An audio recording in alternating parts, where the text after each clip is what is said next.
You know what the greatest productivity system is? It's not your Notion second brained brain. It's not your Notion second brain. It's not any of those apps really. It's not Evernote. It's not your Google Calendar. It's not your Todoist. It's not even your fucking your planner, your physical planner if you still use those. It's none of that shit. The greatest productivity system is simply you doing the things that you know you need to do and doing them when you need to do them.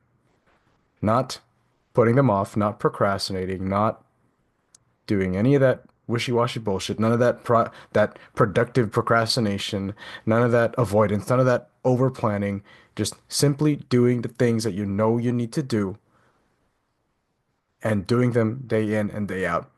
It's really that simple. And honestly, honestly, like again, I want to make it very clear. I think there is a lot of value in these productivity systems in like Notion Second. I personally have my own second brain that I've been working on for years. But what you have to understand is those are built on the assumption that you are actually doing shit. So that matters, right? When like the whole like the basically the whole thing about productivity is it's built on the assumption that you're actually doing things that matter and you're doing them consistently. Otherwise, it doesn't it's a house of cards. None of it fucking matters. And another thing is you really don't need a Notion calendar or a Notion thing to show you that you're not doing the things that you know you need to do. You fucking feel that. It eats at you, right? It's like it's like the man who doesn't lie has nothing to hide, right? So he's not going to be pressed about if you're pressing him about if if he's lying to you or not. He knows the truth. He's not going to be worried about it. And so the same thing comes with productivity. Look, you again, all that stuff is valuable, but it is not a substitute for real action. It doesn't matter how fucking loaded your calendar looks, and look at me, I'm being also fucking productive. That shit doesn't matter. What matters is, are you doing the things that you know you need to do? Are you getting the results that you want to get? If no, then you are not doing the things you need to do. Doesn't matter how nice of a second brain you have. It doesn't matter how nice your Zapier automations are. If you're not getting the results you want, it doesn't fucking matter because you're not doing the things you need to do. So instead of all that shit, literally just start with like basic pen and paper. And I said start with pen and paper if you have to. But really the most important thing is eliminate the shit that is preventing you from doing the things that you need to do. If you think that you need to set up your Notion second brain and it needs to be fucking perfect, and again, this is from experience here because I have been guilty of doing the same exact thing. If you think you have to set all that up, if you need to binge every single video on Thomas Frank's YouTube channel before you can begin to be productive, cut that shit out. And you don't need it, right? And you're doing that, and really at its root, it's fear. It's fear and perfectionism, which is basically fear, right? You think you need to get these certain results. You need to, no, actually, you need to get these perfect results, which is impossible, by the way. You need to go about it in the perfect way, which is also impossible.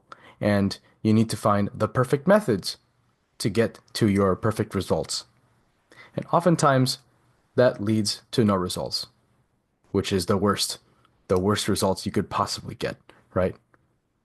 In fact, the worst results you could possibly get are the ones that you don't get because you did nothing, right? That's actually the worst case scenario. Like, think about that. The worst case scenario is that you get no results. And what I mean by that is like nothing happens, not even a failure. That would be the worst case scenario. Not you messing something up. It's you not doing anything at all. That is actually the worst case scenario. Think about that when you die, when you're on your deathbed, and you think, oh my God, I did nothing. That would be the worst thing. Instead, if you thought, oh shit, I did a lot of ballsy shit that I really had no business doing, but you know what? That was that was pretty crazy. Congrats to me for doing all that shit.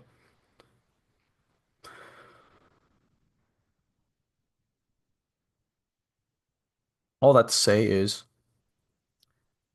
you can feel it when you have been avoiding things, avoiding the things that you should be doing. You can feel that it eats at you.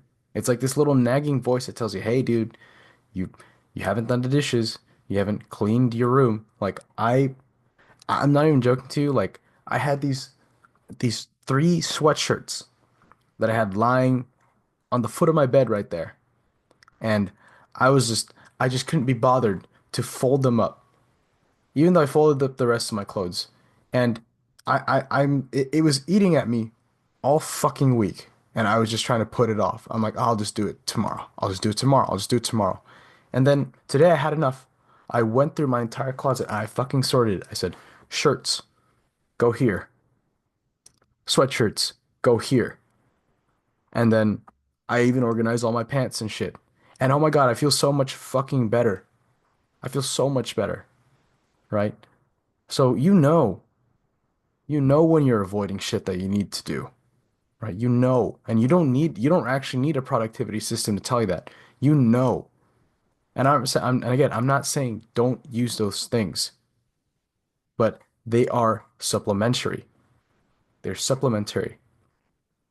Is you could have these really pretty Notion documents, these really pretty Obsidian mind maps, and none of it fucking matters if you don't actually do anything that's worth being productive for, right? And that's another thing entirely too. If you don't have any sense of like purpose, if you're not actually building towards something, then you're not even gonna bother doing anything, right? But the point is, do the things you know you need to do, and it doesn't take rocket science to know that. It just takes a little bit of self-awareness. That's really what it is. So to close it up, really, it's self-awareness. That is probably the greatest productivity hack that you can have, self-awareness, because that'll tell you, it'll tell literally like you have this like internal clock or this internal like antenna that's telling you, "Hey, Aaron, you've been avoiding this thing, but but your mind is like, I can't handle this. It's too painful." So you try to go to these other avenues, right? And it's crazy the things people do to procrastinate, right? Like people could start painting. People will binge entire seasons on Netflix just to avoid that little nagging voice. But if you just listened to it, you followed it, and you did the thing, which again, most of the things that nag you, they probably take like 5 to 10 minutes, maybe 30 to accomplish, and then you're done with it. And again, I'm speaking from experience here, okay? So as Hamza says, do the hard work, even if you don't feel like it.